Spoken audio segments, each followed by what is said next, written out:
Getting more girls and young women invested in science and technology is the goal of many STEM programs in school, but a local program aims specifically to help girls of color bridge that hurdle into a field traditionally dominated by white men.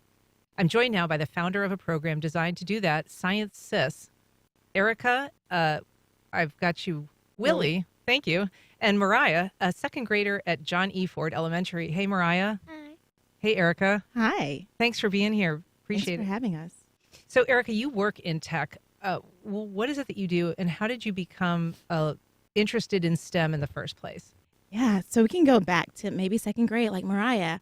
I was always a tinkerer. I was always taking my pens loose and building, and I used to ask for racetracks for Christmas, and my parents purchased them. And then moving to high school, I went to Math and Science and Technology High School. I was in science fair, had an aunt who's a scientist, and we were just really deep into science. I remember doing micro organisms in creeks, and I went to science fair, and so I've always loved science. And so while I was in high school, I asked my engineering teacher if I could be an engineer, even though I loved math, but I wasn't that great in it. And he told me no. And from there, I wanted to prove to myself that I could be an engineer. I went to college for computer science. I moved to California to work in tech in Silicon Valley as a software engineer. And I have always been a part of it. I've always been a part of groups to support that, NSBE, SWIS, Society of Women in Engineering. And then I worked for so many tech companies. So that's how I got into it. And that's what I do now. Mariah, you're in second grade. Right? What are your favorite subjects, and when did you start to be interested in things like science and math and technology? Well, I started to be interested in science and tech and technology because I wanted to become a scientist myself. So I asked my mom, how can I become a scientist? And she says, well, there's this program that's called ScienceSis, which I can go there. And you're what kind of scientist in training? Space scientist. Space scientist. So do you want to travel to outer space? No. Just want to observe outer space? Yeah. What do you like about it? I like that there's so many stuff that hasn't been discovered yet. And I wanted to discover that stuff for black girls too. Fantastic. And Erica, so you've created ScienceSis. What is the program and what is it designed to do? ScienceSis is designed to empower girls of color, K through 6, in the STEM field. And so we meet the girls where they are. We like to say we're culture and science ignite. And so ScienceSis, we have 3 of our priorities. So we do monthly meetups that Mariah comes to, where we find local businesses and we find science that's relevant to that business. And we tie that activity to Florida standards, and girls come and they do the science experiment. Parents come and they explore new businesses, and we dance, and we just have really a fun time. The second thing that we do with this under the Sciences is our Galaxy Fest. And the Galaxy Fest is the biggest outdoor science and music fest for girls of color. And it started right here in Jacksonville.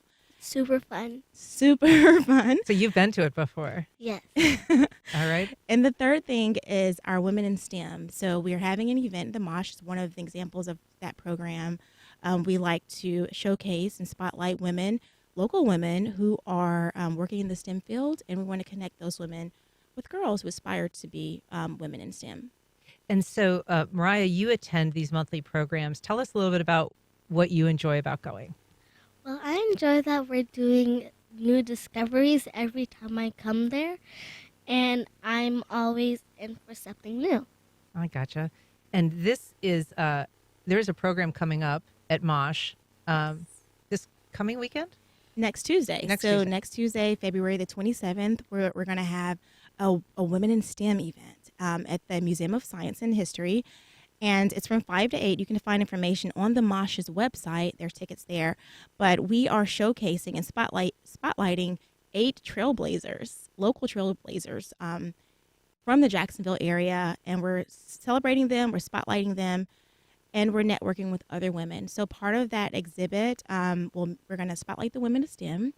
We're going to talk about plans for the interactive piece of the exhibit that will be opening as well. And the third part of that is the collaboration, the community collaboration. So we're asking women, if you're not one of the 8 women, women across the Jacksonville area have been submitting their pictures. Girls who aspire to be women in STEM have been submitting their pictures, and we're going to have a huge collaboration piece that will be up in the Mosh. So you get to see the future and the present, which is a powerful opportunity to see. How important is it to inspire and to show examples of success when you're talking to young girls like Mariah? Yeah, there's so much research. I mean, I guess the simplest way to say it is if you can't see it, you can't be it. And we like to kind of expound on that a little bit to say sometimes we are the first. So if you can see it, then you can be it. If you can dream it, then you can be it. But showcasing women in STEM and having role models to see that look like you plays a significant part of girls having the confidence to pursue those fields. And how does it feel when you see a young girl like Mariah with such great ambitions and clarity of purpose? I mean, it just makes everything so relevant. Mariah, and I also have 3 daughters. So not only did I work in the tech space, and I could see, the common denominator was me being one of the only girls who look like me or people who look like me, but also having 3 daughters and seeing girls like Mariah makes it very real and relevant right now. Mariah, do you think that you too will be inspiring young girls and older people about the work that you're going to be doing and the ability of young girls to be scientists and leaders in technology? Yes. Yeah? Yeah, because I don't want only men to be in science and technology and space. And is it important to you to see examples of people like Erica who can, lead the way on this and show you an example of somebody who's doing it successfully? Yeah, so she can teach me so I can learn from her to teach other girls. Mm-hmm. And Erica, this initiative, you said it kind of started around your kitchen table. It did. So it started probably when I was in 2nd grade, but the actual ScienceSis, I started by doing science experiments with my daughters. So when they were younger, looking for toys, a lot of toys were I guess branded to teach homemaking skills, and which is fine. But I thought they were missing the critical thinking, the building, all those toys. And so we started to do science experiments, like very easy science experiments that you could use your kitchen ingredients to do, and just getting them to ask questions.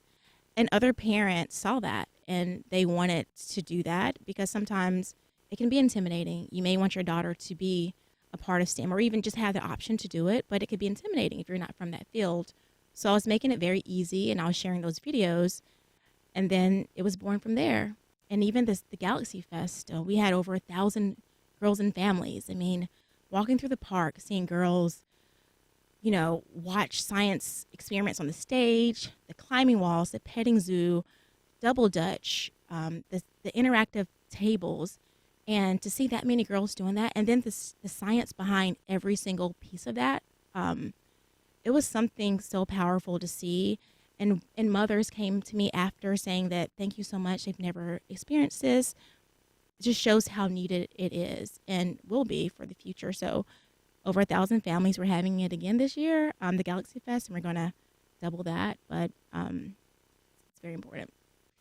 It's exceeded, I guess, your expectations from when you began. I mean, you were just doing experiments in your kitchen, maybe making a giant mess of your kitchen. This is true. Mess is good. So yeah, you're right. We're just letting the girls explore, making a mess, asking questions, and sharing that with parents. And here we are again, making a mess, sharing with parents, and helping them empower their daughters and their kids to start, critical thinking and exploring and discovering and empowering them to create. Mariah, have you ever made a mess for science? Of course I did. Let's hear about one instance. Well, one instance was when I got this science kit, and me and my mom were outside in front of our garage, and we were doing this volcano eruption. and it was messy, but we got it cleaned up anyway.